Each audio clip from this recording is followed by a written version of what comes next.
So in 1989, the year after I started working for Save Mount Diablo, I went to a lecture about peregrine falcons by Brian Walton from the Santa Cruz Predatory Bird Research Group. And I knew that peregrine falcons had been found on Mount Diablo historically, but they vanished in the 1950s from egg collecting falconers, and most importantly from DDT thinning their eggshells, to the point in 1970 there were just 2 pairs left in all of California down by Morro Bay, Morro Rock. But I knew a wildlife biologist who had seen them as a boy in the 1950s. In fact, he rock climbed up into one of the historic nests at Castle Rock with his girlfriend.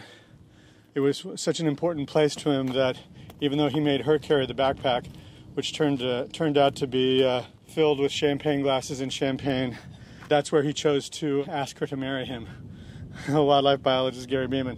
So in any case, I hear the lecture from Brian Walton, and it's pretty interesting. 2 major ways of reintroducing the chicks. One, everybody's seen on TV. It's called hacking, where you put them in a tray and you feed them with a puppet that looks like the shape of an adult peregrine falcon head. But that wouldn't work here because there's so many other predatory birds. You leave some birds in a nest here without protection and they'll be hors d'oeuvres inside a few minutes.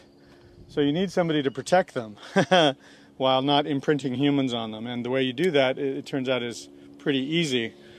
Peregrines and their cousins, prairies, until they're adults, look identical.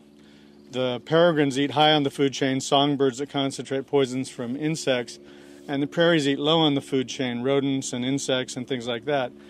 So as the peregrines disappeared, the prairies expanded and moved into the historic peregrine nest sites. Turns out what you can do is find a prairie falcon nest in an old peregrine location, or just a prairie falcon nest, figure out what age the chicks are in that nest, pull those chicks out and put them in another prairie nest where you now have a double clutch. They turn out to be very industrious parents, and replace them with similarly aged peregrine falcon chicks. This is called cross-fostering.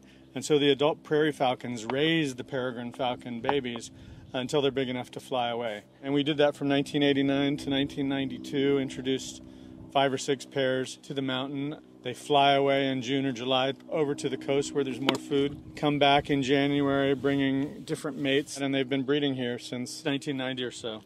Not every year is successful. We had a really wet year in which no chicks fledged. This hike is one of the places where you're very likely to see both peregrine and prairie falcons if you know where to look. Prairies up here at Knob Cone and peregrines lower down around Devil Slide.